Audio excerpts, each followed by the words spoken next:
የአማራ ፋኖ ብሔራዊ ንቅናቄ ምስረታን አስመልክቶ የተሰጠ መግለጫ ጥር 9 ቀን 2018 ዓመተ ምህረት እነሆ ዛሬ ጥር 9 ቀን 2018 ዓመተ ምህረት ኢትዮጵያንና ቀጠናውን የሚያተራምሰው የብልጽግና ቡድን እስትንፋስ የሚፈልቅበትን ሸለቆ የሚዘጋ ታሪካዊ ውሳኔ ወስነናል።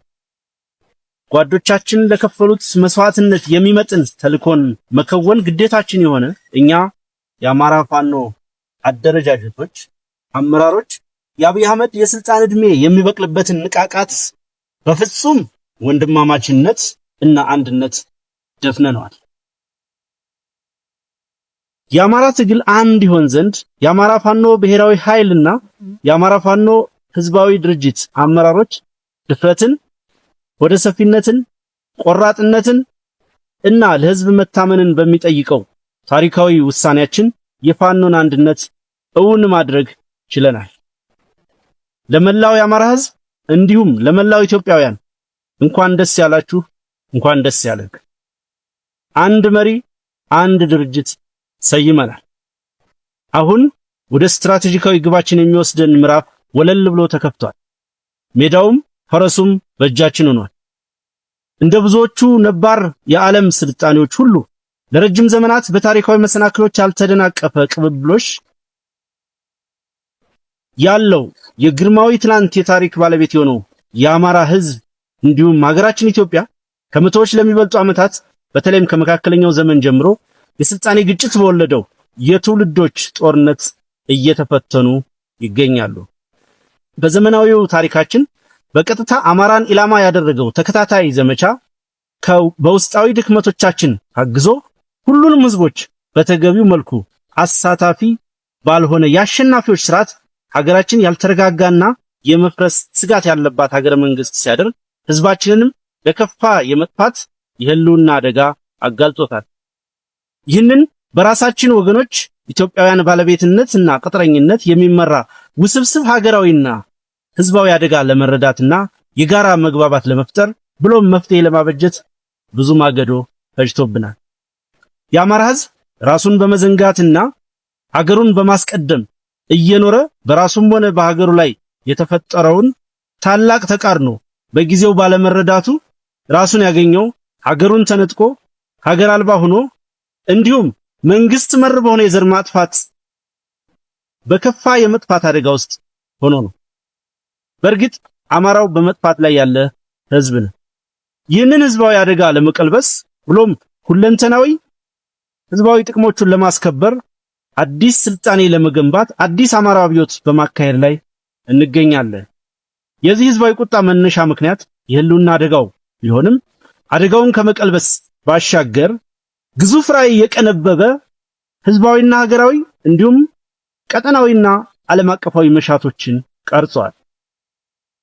የአዲሱ የአማራ ሊቅ ራስ ጠል እሳቤና ባህል የህዝባችን ፖለቲካዊ ድብታና ራስን ማግለል፣ በጥገኝነት በራስ ህዝብ ላይ የመቆመር ዝንባሌ፣ ያልተደራጀና የማይተማመን ፖለቲካዊ ማህበረሰብ መፈጠር፣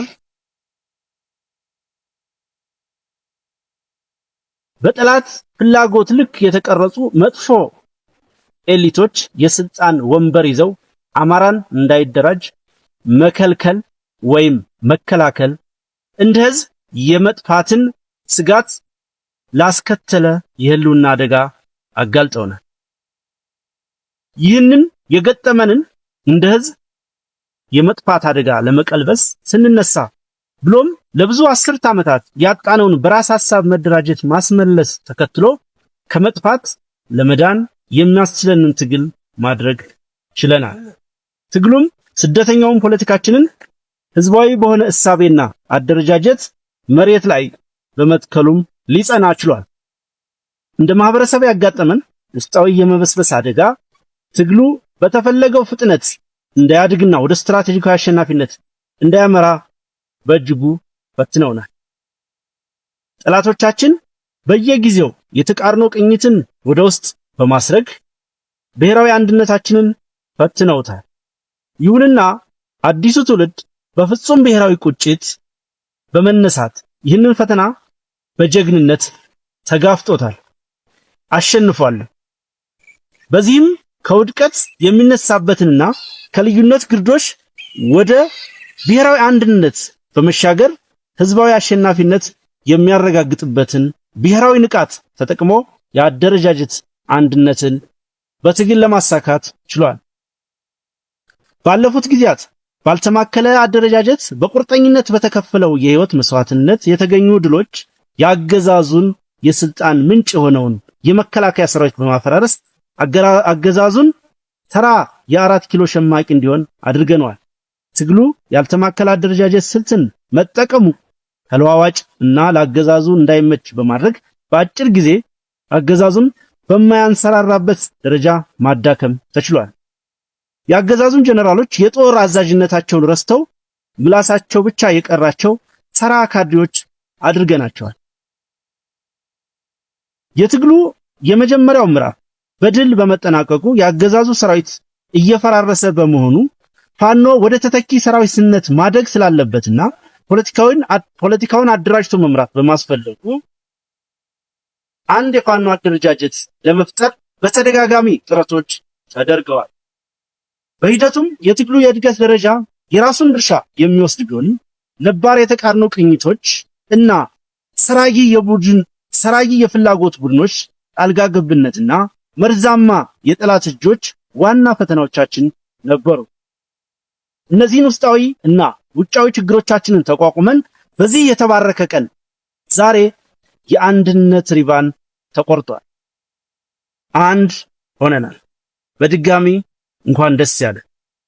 በዚህ የአደረጃጀት አንድነት የአማራ ትግል ነባርና ብልሹ ራስ ጠልና በታኝ እሳቤና አሰላለፎችን አሸንፏል። ጎታች ከሆኑ አሰላለፎች በመላቀቅ